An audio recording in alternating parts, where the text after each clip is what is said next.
a great weekend. Um, I'm Nan Johnston, the director of the Center for Corporate Learning. And I just want to talk about Bobby Rettew for a moment. Bobby and I have worked together for years, and I've known him all that time to be just the most fun and the most knowledgeable person in his field. The most important fact you need to know about Bobby is not that he's a maven, and not that he's married to Sarah and has three beautiful children, Rose, and twins, Henry and George. The most important fact to know about Bobby is that he's a Clemson graduate and a friend of the center. And we're going to keep him on because he's the greatest. But Bobby, if you're ready, I'm going to go ahead and hand it to you. Are I'm you ready all to set? go. Great. Have at it. Awesome. So let's see. Let's get it over to me so that I can start talking. Can everybody see me, or are we still seeing Nan? I'm seeing you. Wonderful. So how's everybody doing today? I have you on gallery view so I can see all the fun faces. I see that many of you are in your house and working remotely. If that is true, give a thumbs up. Give me thumbs up. Now, there are many of you that have chosen not to show your faces today, and I'm going to give you a hard time if that's okay, because we're going to have a little bit of fun. Well, if they're working from home, Bobby, they may not have their makeup on. They possibly may not have their makeup on. They could be in their pajamas. They could also be they could be in a room with a lot of children, and they need to mute and also hide the fact that their children are destroying the house. I'm at my office away from my twins, and so I'm going to talk a little bit about those basic etiquette pieces from a person that runs a business, who teaches online, and also has small children. So we're just going to have a little bit of fun. First off, I'm going to share my screen here, and we're just going to get started with basic rules, because I want to be cognizant of your time and energy and effort. So let's see here. We're going to share this screen. Here we are. Okay, so can everybody see my screen? Give me a thumbs up. Yes. Yes. Awesome. Okay, so there are some very basic rules that I like to think about when trying to really consider the idea of how to really do virtual meetings. Let's just be honest. I saw a meme the other day that said, what is the main event or thing that happened or person that basically created digital transformation in their organization? And the top three answers were Chief Executive Officer, Chief Technology Officer, the third one was Chief Information Officer, and the final one was COVID-19. It has forced organizations all the way from large organizations to small to medium to come into this digital age, especially with virtual meetings, especially churches. Churches are having to even find ways to digitally transform in real time with limited budgets. And so one of the things to really think through is, during this digital transformation time period in your organization, how can you adapt with technology so that you are maintaining a professional rapport and also enjoying the conversation and taking part in this time period? So some of the basic rules that I try to train our church, our clients, all of our friends and family members, even when we're doing family Zoom because we can't get together during this time of social distancing. The first thing is, I even tell my father-in-law, make sure your computer is near the Wi-Fi connection. And what does that mean by that is I had an individual that chose to sit on a dock during a professional training session. And I was very honored that he felt comfortable enough to sit out on that dock and enjoy himself. But his Wi-Fi connection was horrible. And so thus he ripped me when he talked. And so Wi-Fi connection is really huge. Second, I try to get everybody, and I realize these are just basic concepts. They might be extremely subconscious. They may be things that you're already doing, but it's just, let's just set the tone.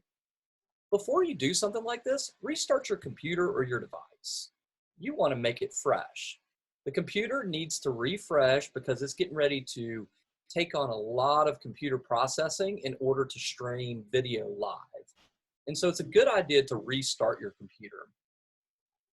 With all business meetings, especially virtual meetings, I encourage everybody to make sure their video's on. And here's why. It is really hard to talk to blank screens. And in the professional world, it's really good to have to see who you're talking to. And so using the video on methodology allows people to see and connect and create that connection. Now, I realize there are special circumstances, but having that video option is the ability to really talk with one another and use those interpersonal skills that we're typically used to. Here is one very basic. Please come to virtual meetings dressed head to toe. And what I mean by that is this seems very simple, but I did have an experience where a gentleman in a virtual teaching session had his computer showing his upper half, but had a mirror behind him, and he didn't have his pants on. And so the whole time we got to experience through the mirror his rear end all the way through it. So 2 takeaways here is make sure that you are clothed, and then make sure there's no mirrors if you're not clothed. But at least let's just stay clothed. That just helps everybody. The next thing is quiet rooms. It's basic etiquette, and we'll talk a little bit more about this, but quiet rooms just make this simple. What I mean by quiet rooms is there's many different places inside of our houses or outside of our houses to choose to do this, but it needs to be a quiet space. And what I mean by quiet space is letting people know around you that you're getting ready to do something like this. Close the doors.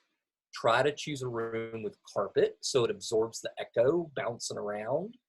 And then also be cognizant if you're in a room that is a room that exterior wall touches that room, know when the guy is going to weed eat outside. Or if your spouse or partner is going to be cutting the grass when you're trying to do this, maybe ask them to do it a different time. So try to find a quiet space. The biggest thing that we try to get people to do is don't put a window behind you. It makes it really hard because then you look like a black figure in your face with no eyes or nose. It's just a black shadow with a bright thing behind you. And we have no idea what you look like. And so windows, use them to your advantage. Put them in front of you. And then make sure you're muted when you come into the room. Many times people come in and you're still wrestling with the family and children like, hey, be quiet. I'm getting ready to do this. You know, you're trying to get your coffee. Just mute, because what happens is that sound will dominate the room. Quick example of that is Anderson County was going to have a meeting about COVID as a part of their emergency preparedness, and they chose to have a virtual meeting so that the public could join in to listen to this meeting. Well, poor people did not recognize the fact that they didn't mute the public. And so every 2 seconds you heard someone logging in and welcoming themselves while they're trying to conduct business. And then the leader of the meeting got mad and screamed at the public. And then it turned into a nasty session. So it's a really good idea, basically, just go ahead and mute. The next one is, man, go to the potty before you get started. We all like to drink coffee in the morning. And so many times you'll come in and you're like, God, I wish I would have gone to the potty before this. Just knock it out. Just go ahead and do it. It's kind of like going on a trip with your kids. They say they don't have to go to the potty. You make them do it before you go. And then really get your coffee ready and set all your devices to do not disturb. These are just some basic, simple ideas to get started. Any thoughts or questions so far? I'm going to go back to my face here so you can see me. Let's see. We're going to pause. Go back to me. Y'all see me yet again? No? Oh, There you are. Here we are. So does anybody have any questions? If you have a question, maybe type it into the chats real quick, or have a comment or a funny story. Anybody? We good? We're moving along. We feel good. All right. So that's the primer. Here's the next one. We're going to go through the next set of slides, the next slide. And we're going to talk about basic, simple etiquette. So I'm going to talk a little bit right here without the slide, but then I'll put it up in a second, because I feel like people need to see faces when we talk. The biggest one is obviously, I'm going to reiterate finding a quiet space. I'm going to reiterate, let other people know that you're taking part in a virtual meeting. Here's a great example of letting other people know. Has anybody seen the BBC video where the guy is trying to be interviewed on the BBC and his child comes in and then his wife comes in and then the other kid comes in and then they drag him out, and he just sat there while all of this was going down on national, international television? So first things first, let people know that you're getting ready to do that and have a plan. Maybe try to talk to your family, say, why don't y'all go outside and play for a while I do this? But know what the potential could be happening. So let people know that you're going to have a virtual meeting, especially in your house or your workspace. It's just really good to let people know, because sometimes there have been situations during television news people that are trying to do virtual meetings inside on news inside their homes, and their dads walk through without a shirt on and their belly is hanging out. So just let people know for their own privacy and your own humor, we talked about clothes matter, being clothed head to toe. What I mean by that is, I have a student, I teach a introductory to communication at Anderson University. And I had a student that came on to the 8 o'clock Zoom class, laying in bed with the phone sideways, and her covers were halfway right here, and all she had on was her underwear. Now, poor girl, I love her. She's a great, great girl, but know how to clothe for the situation. If it is going to be for an interview, for a job, know that you need to be clothed appropriately in business attire. If it's with your family and you're having a Zoom meeting, obviously you can dress down. But knowing your audience is really important, and bringing that professional look. Here's the other thing that I think a lot of people struggle with when it comes to managing virtual meetings, is knowing when to talk and when to listen. How many people have dealt with a situation, and raise your hands when you hear this, where you try to talk and someone starts talking over you because they can't hear you? I mean, isn't that the most annoying thing in the world? It's like you're trying to share something, you're in the middle of a great thought, and someone jumps in out of nowhere, and it's like the garbly goobly stuff just starts happening in the technology world. This is the great way to think about it, like you're in a team meeting in a conference room. Knowing when to talk, and knowing when to listen, and knowing when to bring value to the conversation. We like to try to get people to raise their hands on virtual meetings. Hey, I have something to share, and call on me if it's okay, and let me know it's my turn. And so that has been something really helpful for many people, especially my family. We're doing Zoom meetings all the time just so that we can keep up with each other. And plus, my mom's a nurse and she works in an emergency room, so she wants to see the kids. And so we're doing the hand raising, and it really it's just a basic, simple etiquette. The next thing is elevate your device. So how many people have their device where it's looking up their nose? It's sitting right on their lap and it's looking up their nose. I mean, I try to clean my nose. I use the little, things to clean my nose, but I try to elevate my devices. And there's a couple ways to do it. So if you look behind me, right over here, you can see I have got a laptop sitting on a bunch of books over there. Do y'all see that? That's one of the things that I like to do, is use a laptop and put it up on books. And I know people right now are kind of freaking out that I'm calling them out, that we're looking up their nose. That's okay. This is where we're learning. But just elevating it to get it eye level, because if you think about it, we want to be able to feel like we're on the same level of conversation. And so imagine trying to talk up to someone, it feels weird. We like to stay on the same level. So try to find ways to elevate. If it's you have to stand up instead of books. I even, especially if I have to use my iPad or my iPhone to do Zoom meetings, I have a little tripod for mine that it just grabs it and just sets it up, and I can set it on top of bookshelves to talk or whatever it may be.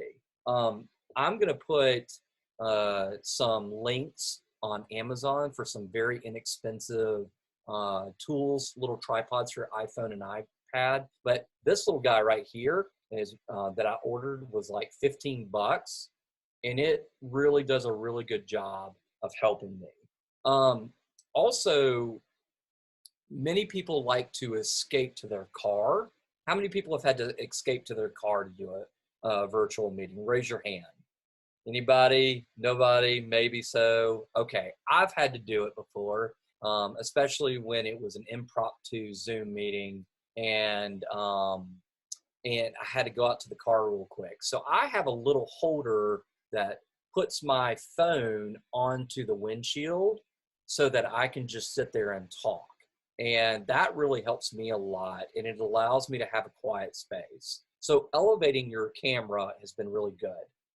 Here's the next thing that I think is important, is when we're on Zoom meetings, we forget about the people on the other side. So one of the things that we like to do, I don't know if you like to, but I use my hands, and I'm starting to do this, and I'll, mess with my do this number. And the next thing you know, people might pick their nose. So you have to be cognizant of your hands. Know what your hands are doing. Not going up and sticking them in your ears and all that other stuff. So being cognizant of your hands, and if you have to take care of something personal right then and there, just turn off your video so that we do not have to enjoy the visual of you picking your nose, or the visual of you picking your ear, or watching you comb your hair, or fixing your shirt, or whatever it may be. So the joy of technology allows us to stop it so that we don't have to see all those fun things. Or if your kid just runs in out of nowhere behind you, you can turn it off real quick and mute and get them out of the room real quick and flip all of it back on. So I'm going to pop this slide up real quick to look at it so you can write notes. Does that make sense? Are y'all good? We doing good? All right. I see people are sitting still. Oh, Daniel, I see your little one. Say, hey, there you go. Who else has a little one? Does anybody have any cats or dogs that they have in their house? Yes. Do cats get in your shot sometimes? Yes. Cats are like children. When you take your attention away from them, they want to deal with the thing that takes their attention. So for instance, many times we'll have Zoom meetings teaching sessions where the cat walks in front of the camera and makes a cameo. So it would be my recommendation to think about that and manage how to deal with the pets. And if the pet tries to make an appearance, just say, hey, my pet is my deal, and it's going to be hanging out with me. So just be cognizant of that. All right, I'm going to read real quick. Let's see. I raised my hand for meetings. I use a cookbook holder for my laptop. That's really cool. Any other ways that people are elevating their devices? Some fun ways that they're doing it. I'm sitting here. I'm going to read your chats over here. Anybody else got one? Well, I'm using a Reebok Step on top of a what do you call it? A TV tray. So. Nice. Sarah says that going back to restart, yes, as a suggestion, make sure your computer will not be restarting from updates during your meeting. That's a good one. Make sure that all the updates are already done to your computer before you restart, so you don't have to spend 2 hours waiting for it to do what it's got to do. Standing tray table. That's a good idea. I'm looking around. Some of you have some really good elevation here. Looking good. Do you say your name Talitha? Is that how you say it? It's Talitha. Talitha. I like the wallpaper behind you. That's very nice. I did not pick this. We are in the midst of renovations. Well, the reason why I like it is because we can see you and you don't blend into the background. Does that make sense? Let's see who else has a really good background. I see, is it Valus or Vilas?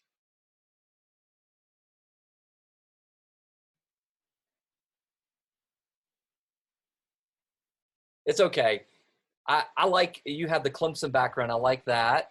I think Stephanie down here also, at least she's putting her face up so we can see who we're talking to, even though she's got her video off.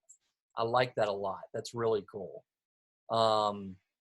Let's see who else has got some good backgrounds. And Michelle Shaw, I like your background. That makes me want to go to the beach. So that's really, really cool. And so I really appreciate y'all getting ready and getting professional for this. Now, who is that? Someone is outside on their deck, and I can barely see their face. I know next time you're going to make it work better, aren't you? Don't you love how I'm picking on you? All right, so I'm going to put this next slide up real quick and so that you can see it and take some quick notes. Share my screen. Here we go. Boom, share.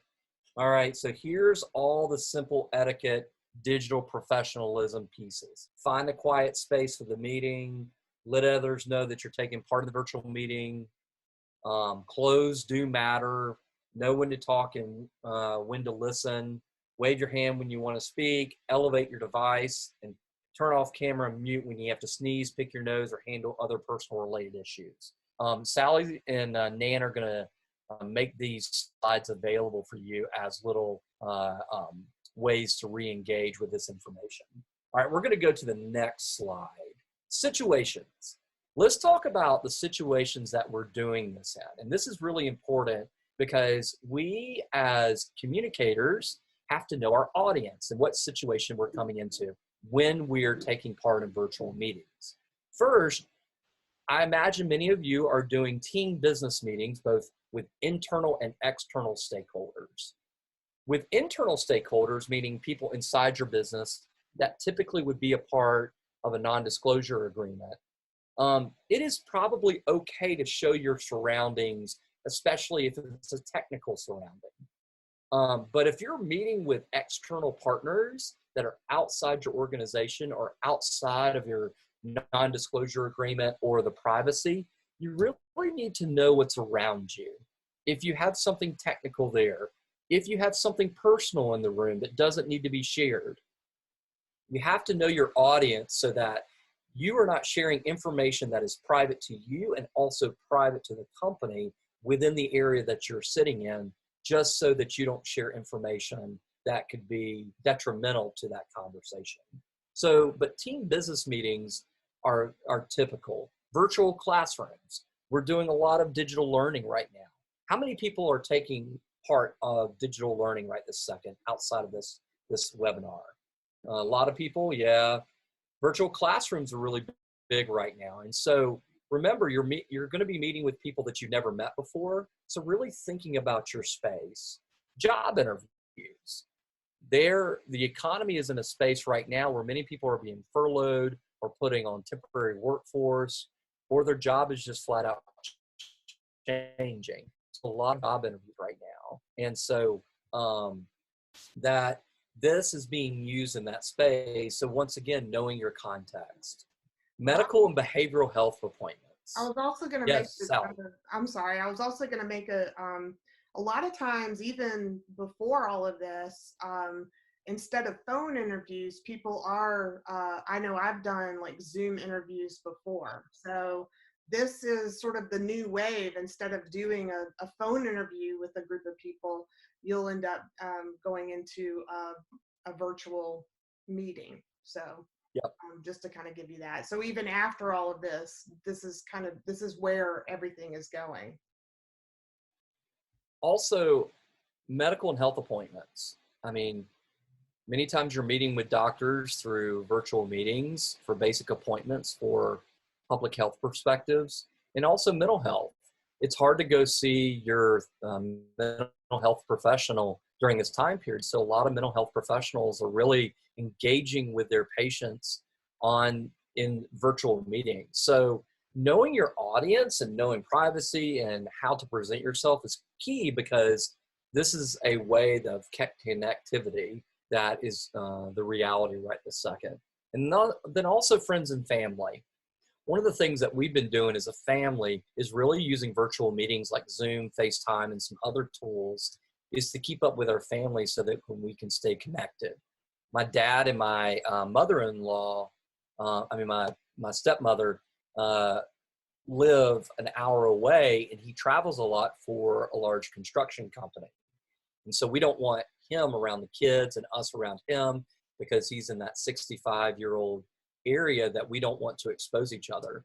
And so we're going to do Easter. This sounds really crazy, but we're going to bring him in during Easter dinner. They're going to have Easter dinner at the same time, and we're going to have a virtual meeting for Easter dinner. And so these are just the realities of way to stay engaged. And so knowing your audience through that. Any thoughts or questions so far? I'm going to go back real quick to, let's see if anybody's got any questions. Are we doing good? We hanging in there? Raise your hand. Are you getting bored yet? Please don't say you're bored yet. I hope this is helping. I hope this is a good refresher. I see, is it Taras? T-A-R-A-S? Is that Taras? Yes? Is that how you say it? Awesome. I see you're using your iPhone. That's awesome. I see that Linda is using her earbuds. That's awesome. Woohoo! So let's keep on going. So the next slide, we have 2 more sets of slides that we're going to go through. All right, we're going to talk about location and where to set up for a virtual meeting. Here we go. All right. So here we are. I'm going to reiterate this again. Find a quiet room. And let's define what quiet means. That means a quiet room has furniture and carpet and doors that are closed. The carpet and furniture are really crucial because they absorb the background noise and all the echoes. And so that allows you to have a fluent conversation. No windows in front of you, no windows behind you, yet in front of you. You notice how the light is hitting my face right now? It's because I have a window right here and I'm letting it project onto my face. And so I choose not to have it behind me to make me look like a dark shadow. No mirrors or indoor windows behind you. Think about being in a office setting where you have a window behind you and people are walking back and forth, and then they're doing funny bunny ears, or it's a privacy issue. When you're doing Zoom meetings, you're accepting the fact that people potentially could be screen grabbing. It's like Facebook. They could potentially screen grab even though it could be a private Zoom meeting. And so you want to respect the privacy of people. If there's a window behind you that shows internal area, that shows other people. And so just being cognizant of the windows and the mirrors, try to remove that as an option. And then if possible, and I know I've talked about this earlier, but I want to restate it. I live in a world where it doesn't matter when I start, there will be a weed eater that comes by. The weed eater or the grass cutter will come by my office, and he or she will start the moment that I start a meeting. And it always happens. And so try to work around that if you can, or choose a different room that's in the interior part of your house so that you can buffer out those noises. My office right here is on a main road in downtown Anderson. And so I usually have the motorcyclists that like to race up my road. And so they do that at about 4:30 in the afternoon and at about 12:30 at lunchtime. And so I'm expecting in about an hour that I'm gonna have a bunch of motorcycles going back and forth. So I try to schedule around that. Clean up your workspace. And what I mean by clean up is that right now behind me, if there's any South Carolina fans on this deal or Georgia fans, you are not liking the fact that I've got something Clemson behind me, or you're just good with it. But know your audience when it comes to workspace and how to clean it up and how to make it professional. Uh-oh, we got a comment. Someone's commenting. Let's see. I'm going to go back to so I can see that real quick. Oh, let's see. Oh, yes, nope, Kevin. All right. So it's all about really setting up your virtual space and knowing that this space will be broadcasted. Also notice that I'm where my head is positioned. I'm not sitting all the way back here. I'm close to it so that you can see my face. And then also, I'm not jumping up and moving around. What I mean by that is picking up my laptop and during the meeting, walking around, because many people on the meeting might have some motion sickness and they just can't handle the presenter walking around with the background moving all over the place. So try to stay stationary as much as you can, especially if you're the presenter. Any thoughts, questions? We doing good? Yes? Is all this making sense? Okay, good. Good. All right. Last slide. Here we go. Last one. Ba-ba-ba-bum. And boom. Here we go. Technology. Let's prepare for the meeting. Take a few minutes before the meeting to review the technology. How many people get an invite from a separate technology that you haven't messed with, and then you click it at 1 minute before, and then it's got to download a plugin, and then it's got to do this, and you got to sign in there, and you got to find the meeting ID, and it's just like, and then you're late, and then it's just like, oh my gosh, what is happening? If you notice that it's a technology you have not used, try to go research it real quick.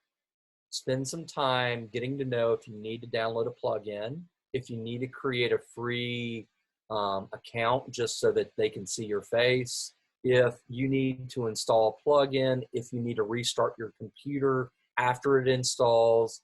Get to know that technology and review it as much as you can. Also, a few of you are using earbuds. I use earbuds sometimes when it's not quiet. But go ahead and get those plugged in and make sure the technology is recognizing those earbuds. Many times you'll get in there and you say that you can hear yourself, but really it's listening to the laptop microphone, not the microphone in your earbuds, and it hears the fan from your laptop spinning. And so it sounds like the whole time. So make sure your earbuds and everything work together and you've got that connected properly. Elevate your smartphone, your laptop to get yourself eye level with the presenter. Find solutions that allow you to do that. And then once again, stay close to your Wi-Fi. If you're going to go outside and it's quiet outside and there's no weed eaters and no people zooming by, make sure that you're close enough to the Wi-Fi connection that your computer can have a really good experience and not be the whole time. And then finally, this should be very obvious, but sometimes we choose to do this at the last minute. Don't drive during your virtual meeting. Pull over and let that virtual meeting happen. Here's a few reasons. One, connectivity. While you're driving down the road, if you're in the upstate of South Carolina and you're going down the Southern Connector, trying to get to Columbia, the internet connection at halfway through that just drops all the way out. And I know that because I'll have a lot of conference calls and they drop off right there. There are many places that we drive that will lose internet connectivity. And so it's no sense in trying to lead or take part in a virtual meeting when you're trying to drive and the digital connection just drops up and down. And then also for safety, the last thing your company wants to experience is you taking part in a company meeting or a virtual meeting and you're driving and then you wreck. And the next thing you know, the insurance company wants to know, why were you doing that? And then you say that, oh, I was attending a virtual meeting. So those are just a few things that are really important.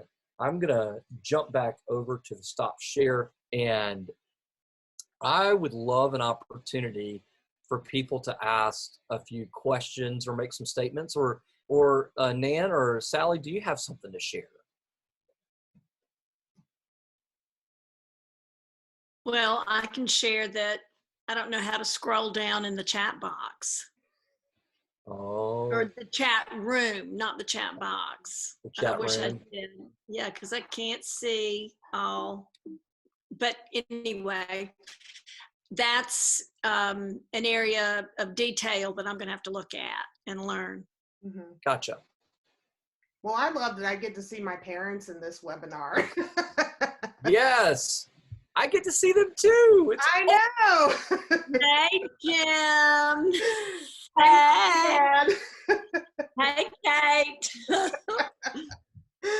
But no, I mean, I think no, these are great reminders. I think one of the things that I've had a couple of emails from people while we're doing this where you know, people are having trouble logging in or they're having trouble signing up, which means they're trying to register for the meeting, which is a different process than joining the meeting. So what we've been doing, and I don't know if any of you guys have feedback. If you do, you can email me at palmer4@clemson.edu or at the Think Clemson. So the emails that you've been getting, you can just reply to those and I get both of those. But what we do is we provide a registration, and then through that registration, we send out the link. So we don't make the link public on any website or anything. Those links are then emailed to you. Then, you know, I like how you said making sure that you've kind of tested it out. I know actually with my mom and dad yesterday, I called them at 7 o'clock with a Zoom meeting and was like, you know, all right, so what do you see when I'm doing this? And what do you see when I'm doing that? So that has helped me get a little bit more comfortable with the technology. So we definitely, you know, you can have your own Zoom account, or if it's a GoToMeeting or whatever, a lot of times you're able to sign up for a free account and try out the technology before your meeting, so you're not scrambling at the last minute. Mr. Palmer, I'm sorry, I have to still call you Mr. Palmer. It's just one of those things that I have to do. You know, when you grow up with people, and you just can't change that. So I apologize. But Mr. Palmer, great question. I professionally, I use Zoom. It's been really good. It's been a good product. GoToMeeting is a good product as well. I think they do a great job, those two pieces of technology, to adapt. We're also, a lot of our clients are using Microsoft, and they like Microsoft Teams. I've used that a little bit. It's a good product. And then FaceTime. I've had a lot of experience. The other day, I was actually I was on a chat with my mom, my grandmother, my sister, and someone else, and I hit a button. And next thing you knew, we had a group FaceTime going. And I was pleasantly surprised how well and how seamless that works. So those are the ones that we're using the most. I do a lot of podcast work, and so we help people record them. And so we send audio technology for them to record, and we do a Zoom meeting so that we can see each other talk. So Zoom has been really easy for me. But a lot of people are using a lot of other technology that makes sense for their organization. Did that answer your question, Mr. Palmer? Yes. Yes. Mm-hmm. Wonderful. Any other questions, thoughts, ideas? Lisa, thank you. Thank you for coming. Mm-hmm. Angie, thank you. Thank you, Bob. Yeah. And I'm going to put my information right here on the chat. Yes, sir. What about the reports that Zoom has had some hacking problems? I saw somebody else ask that question. Yes. So one of the things that Zoom did is update their software to allow to force people into a waiting room, and then the presenter can then admit them into the Zoom session. And that was an update that they released. Also, it's a great idea that not to just post a public meeting, but to force people many times to put in an ID, especially if they know that it's a large organization going out to a large list of people. And what I mean by large, it's more public. But I think Zoom is trying to fix that. I have not experienced the Zoom bombers yet.